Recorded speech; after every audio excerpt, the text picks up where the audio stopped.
Hasrat manusia itu ibarat lautan, dikuras tak akan ada habisnya. Di dunia politik, hasrat dan ambisi adalah bahan bakarnya. Jadi wali kota tak puas, ingin jabatan gubernur.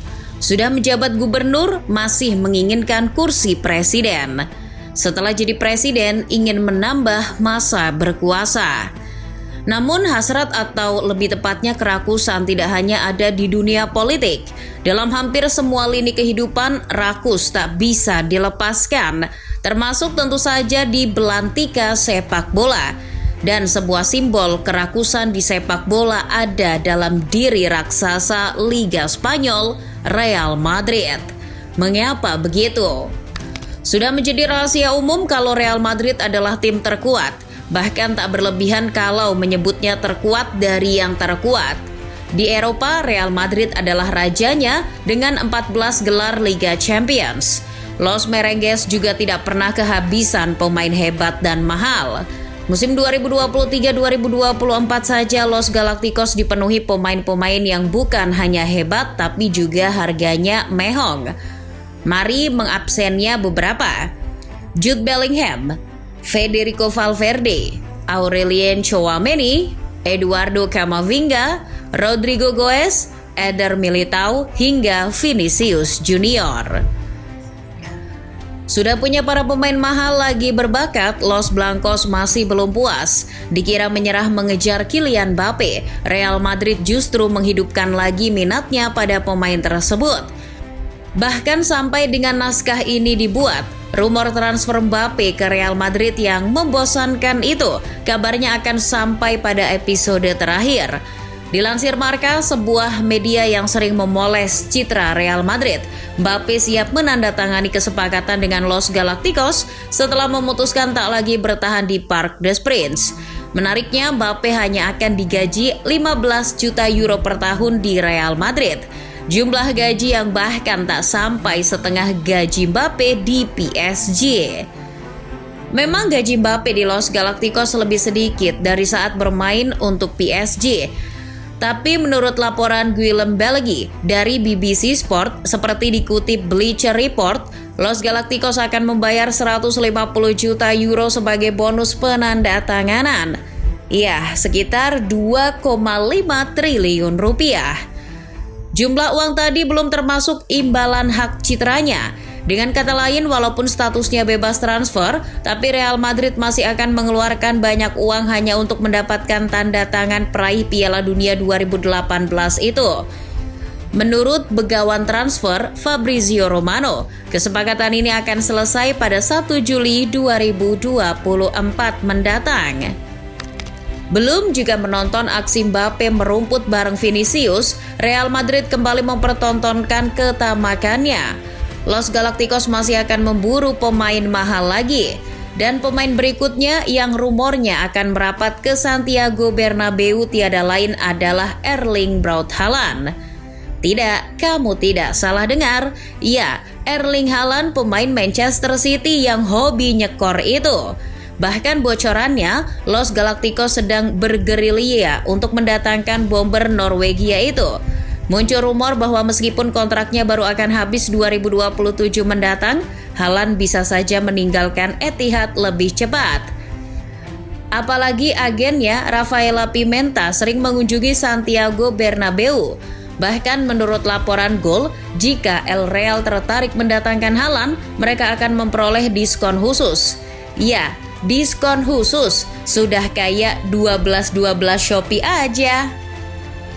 Alih-alih 200 juta euro, Real Madrid bisa membayar Haaland hanya dengan 100 juta euro saja. Coba bayangkan, Real Madrid punya Erling Haaland dan Kylian Mbappe. Wah, hampir bisa dipastikan kalau Real Madrid akan meraih gelar demi gelar. Liga Champions bisa-bisa tak perlu digelar, langsung saja kirim trofinya ke Bernabeu. Apalagi dua pemain tadi betul-betul merapat ke Real Madrid. Ini makin menunjukkan bahwa mereka adalah tim yang kemaruk. Seluruh keserakahan di Real Madrid hari ini bisa dialamatkan pada satu orang, ia adalah Florentino Perez. Los Blancos mungkin tidak akan menjadi tim yang tamak jika tak disusupi ambisi buta Perez. Sejak berkampanye dalam pemilihan Presiden Real Madrid untuk gantikan Lorenzo Sanz, Florentino Perez sudah omon-omon soal proyek Galacticos. Ia berambisi memboyong seluruh pemain terbaik di dunia ke Bernabeu. Bahkan janji kampanyenya adalah mendatangkan Luis Figo. Jika tidak berhasil mendatangkan bintang Portugal itu, Perez bahkan berani menanggung biaya keanggotaan lebih dari 83.000 sokios menggunakan duitnya. Setelah terpilih, Perez sungguh-sungguh memboyong Luis Figo dari Barcelona seharga 60 juta euro tahun 2000, angka yang cukup banyak waktu itu. Usai merekrut Figo, ambisi Perez membawa seluruh bintang terbaik makin menggebu-gebu. Zinedine Zidane, David Beckham, Claude Makélélé, Ricardo Kakak, Cristiano Ronaldo, Jude Bellingham, dan silahkan kamu menyebutkan pemain lainnya.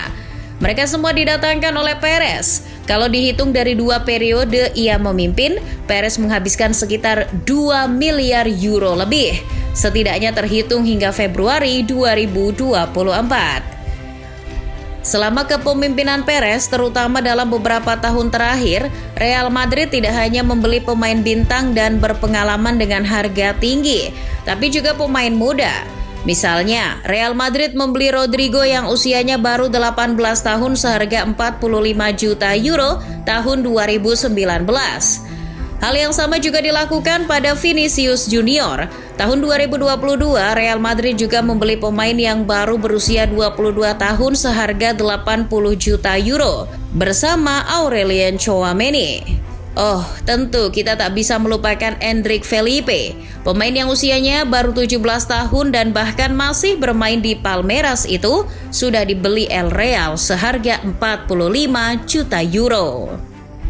Banyaknya pemain mahal yang didatangkan dan betapa maruknya Real Madrid. Kalau dipikir-pikir tidak relevan dengan sistem yang dipakai tim ini.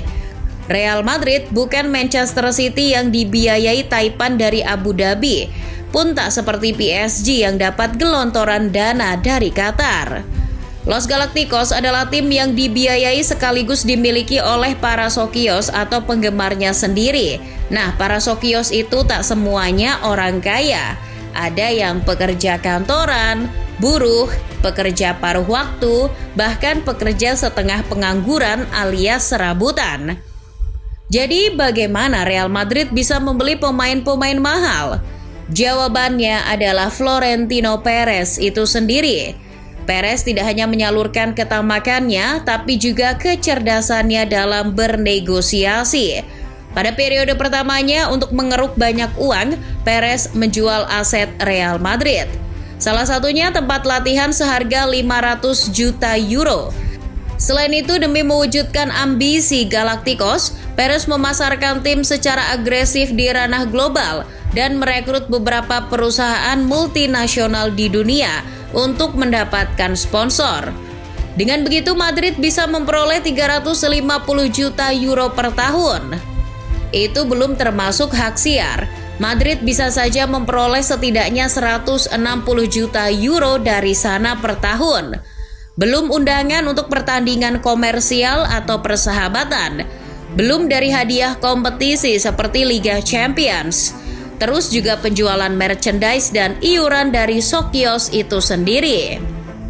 Namun Perez juga pernah berhutang untuk membeli pemain, terutama di periode kedua. Kendati begitu, keuangan Real Madrid masih bisa dikendalikan sehingga utang tak menggunung. Musim lalu saja Real Madrid hutangnya hanya 47 juta euro. Real Madrid juga sering memakai cara-cara kotor untuk merekrut pemain. Mereka memang tak selalu mengabarkan pemain yang diincar, tapi kerap melakukan manuver tak terduga di belakang. Neymar saja dulu pernah hampir didatangkan Real Madrid lewat cara kotor, yakni melalui perjanjian prakontrak. Real Madrid juga beberapa kali membajak pemain, sebutlah misalnya Xabi Alonso yang dibajak dari Liverpool atau Eden Hazard yang ditebus dari Chelsea. Real Madrid juga kerap menikung pemain incaran tim lain, Jude Bellingham contohnya. Tidak hanya itu, Madrid juga sering mengganggu rencana transfer tim lain. Hal itu dilakukan dengan cara ikut-ikutan menawar pemain yang sama. Baru-baru ini Real Madrid sedang mencoba mengganggu rencana transfer Manchester United yang ingin mendatangkan Matthijs de Ligt. Waduh, emang boleh sekemaruk itu?